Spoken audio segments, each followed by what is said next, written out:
Good day mga loks, no? So medyo makulimlim ng araw natin. Ano pa ngayon? Martes, January 9, 2024. So ayan mga loks, ipupuntahan tayo. Medyo laylay yung kanto. Punta tayo, magpapayos tayo ng motor. Yung motor natin, bigyan natin ng maintenance. Nga pala, may isa shoutout pala tayo mga loks. Shoutout pala sa mga viewers natin, solid supporters natin, lalo na sa mga Surambo. So shoutout sa inyo, lalo na kayo, no?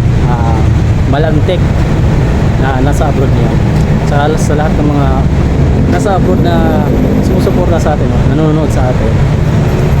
Shoutout sa inyo at ingat kayo parati dyan. Saka shoutout din pala kay Joey De Leon na magbi-birthday ngayon. Happy birthday, wey. Handa mo na yung pagkain natin dyan, wey. So abangan namin yung pagkain mo yan. Happy birthday sa'yo. So tayo mga loks, no? So punta na tayo ng Caloocan. Yeah, tara na. So yung mga loks, no? Punta na tayo sa SIG, main branch ng SIG. So ano muna tayo rito kasi bibili tayo ng top box. Talagay natin dito. Kaya itong maganda ba, no? Hanap tayo ng magandang box. Tignan natin sa loob. Kaya trapas pa tayo.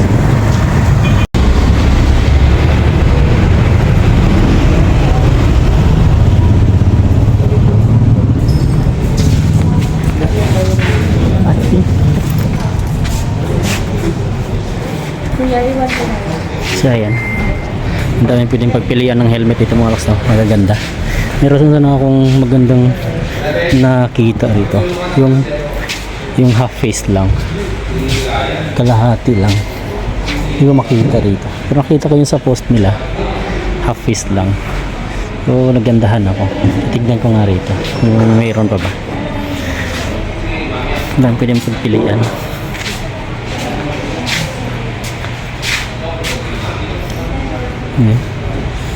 Ari dito.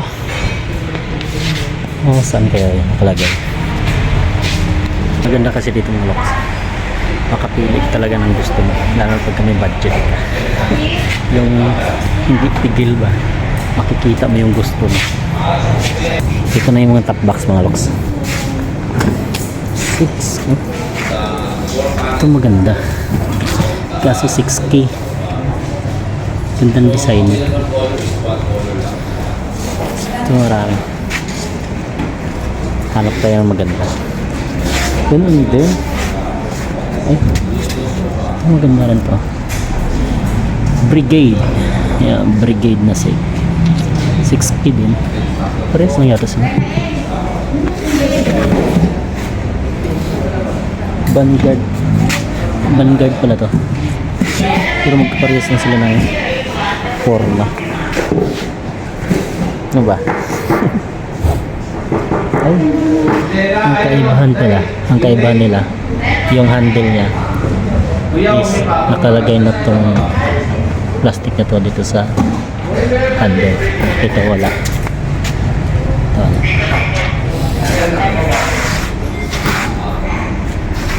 So tingin pa tayo rito kasi marami pa eh. Ano bago? Problema yung mag-assist. Squadron.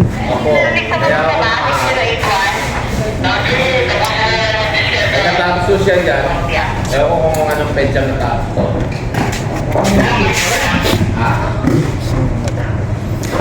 Squadron. Ano? Moto case 6K. Magkaparehas na ba sila ng size mo? Papa 45 liters. Parehas na pala ng size. So ano bang maganda mga loks? Squadron moto case, parehas na naman sila ng design eh. Kasi ito combat, ganun din, parehas lang naman sila ng case, parehas naman sila ng design.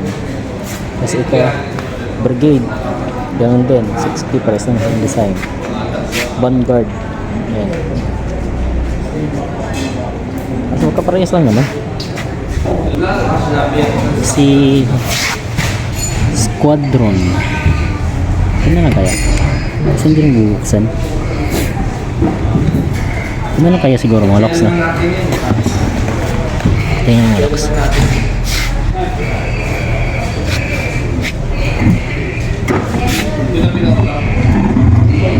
Tingnan yung back niya. Sabi mo, wala na. Ayusin na niya buhay. Yes, ma'am.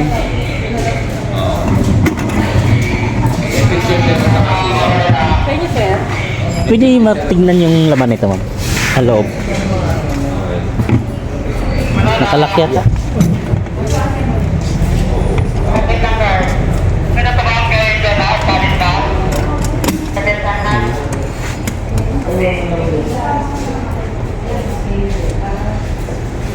Ganito yung loob niya, sir. May ganito rin. Opo, May zipper din sa ano.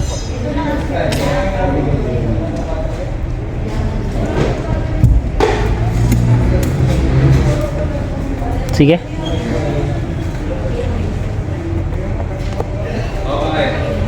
Sige ma'am, ito na lang. ganyan po. So ito yung kukunin natin. Si Squadron. Ano? Yung parang mic sa helmet. Ito, done. Mga earphones. Wireless. May bracket ka na, sir? Oo. So, ayan, nakapag-buy na tayo. May previous pala. Daming previous. Merong, yung previous na binigyan ng box. Cup. Yung cup. Ayan tayo yung previous na cup. Tapos,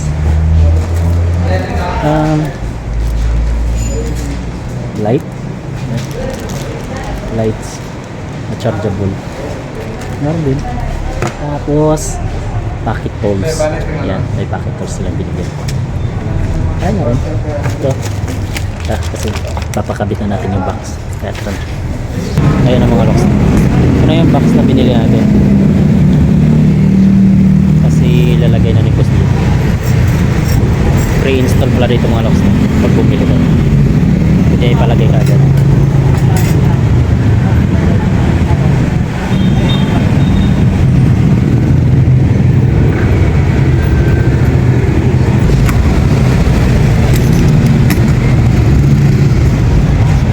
So ayan mga locks na. Naikabit na. 6.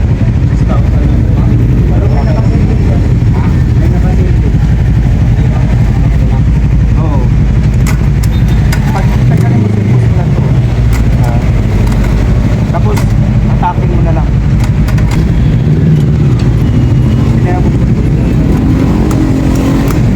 Ito naman ilalim. Tapos mo.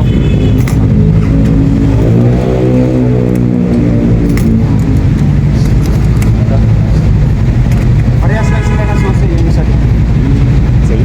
Okay, thank you. So ayan mga locks na. Goods na. Meron na tayong top box. Ayan mga locks na. Naikabit na.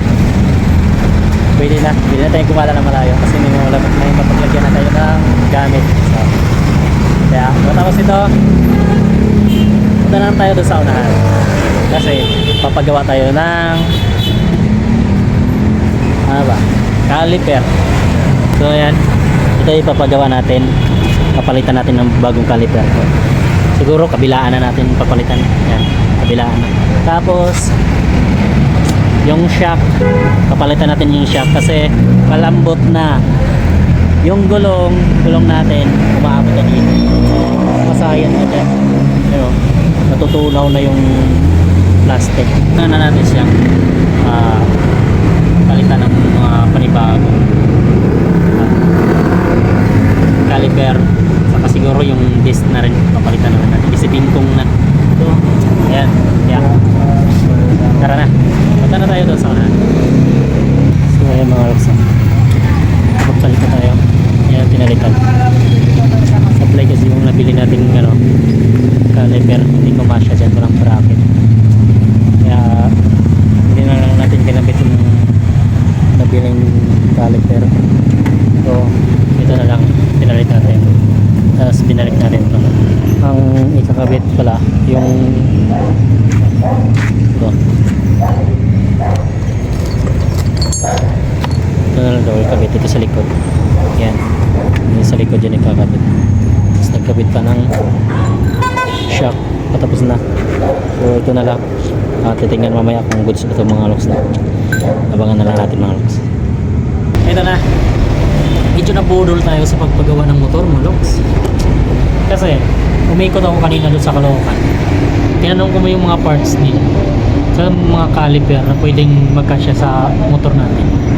Wala silang available sa bawat tindahan na matanungan natin.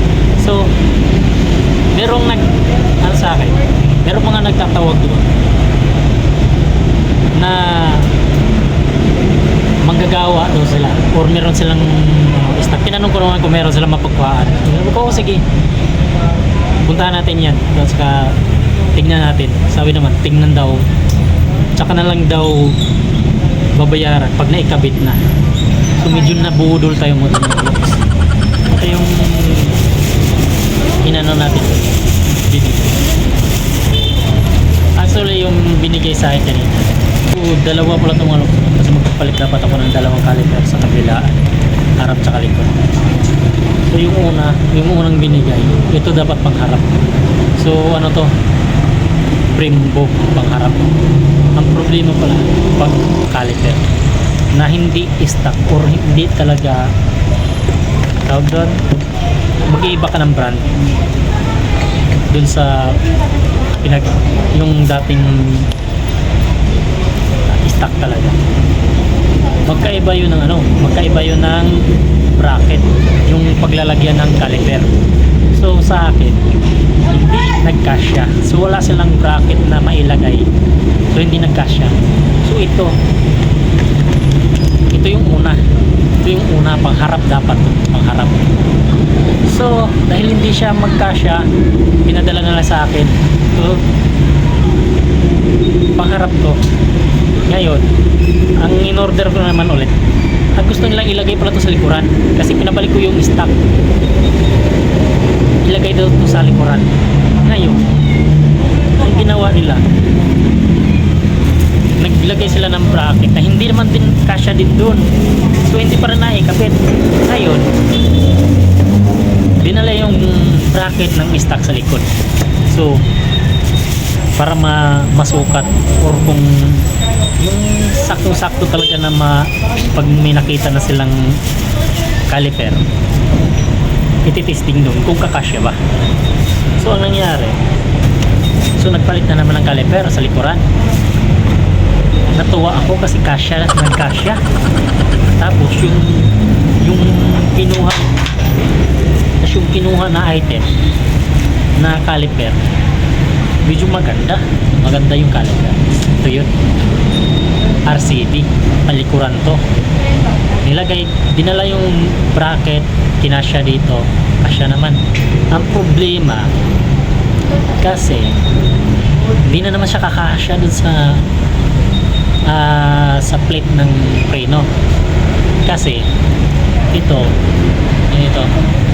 medyo mababaw to, dapat mas malalim to para hindi sasayad yung plate. So hindi na naman nagkasya. So ngayon, kasi ang problema, hindi sa shop kasi ginawa, so naabutan na ng sarado. Ngayon, dahil alanganin na, wala na kami mapagkuhanan, ang mangyayari ito, babalikan ko bumpas na naman to. Napadami patuloy yung problema ko sa caliper. So binalik na naman yung stock. So bukas magkakaalaman kasi ipapagawa ko ulit sa kanila, ibabalik ko sa kanila. Dag pagod.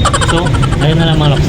So sa mga gusto magpagawa dyan ng motor, lalo na sa Caloocan, pag may nagtawag sa inyo na mag-aya na sila ang gagawa or meron silang shop na pwedeng paggawaan, huwag kayong maniwala. Punta kayo sa shop mismo, magtanong kayo, tapos hanapin nyo dun yung piyesa na kakasya talaga kung anong pyesa ang gusto niyo. So kung wala, ikutin nyo lang yung mga shop dun sa Caloocan. Kaso nga lang nakakapagod din kasi mga loks. Kasi pagka wala, lipat ka na naman. Pagka wala, lipat ka na naman. Pag wala, lipat ka na naman. Nakakapagod. So baka maubos lang din yung oras yung kakalipat-lipat. So pero mas maganda talaga. Maghanap ka na lang muna. Huwag ka na munang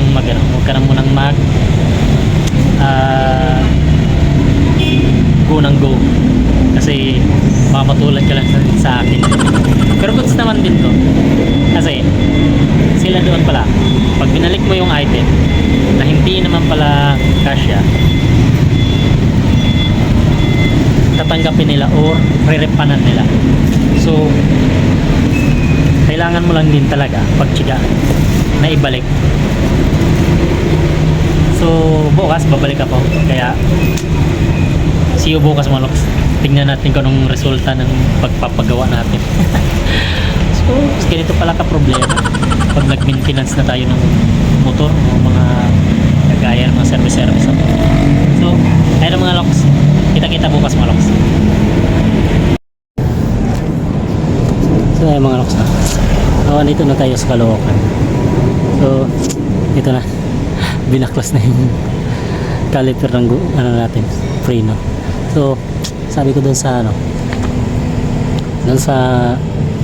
nag-ano ng pyesa, ang ipalit na lang is huwag na lang yung RCB, ipalit na lang ulit is yung yung stock na kagaya pa rin ng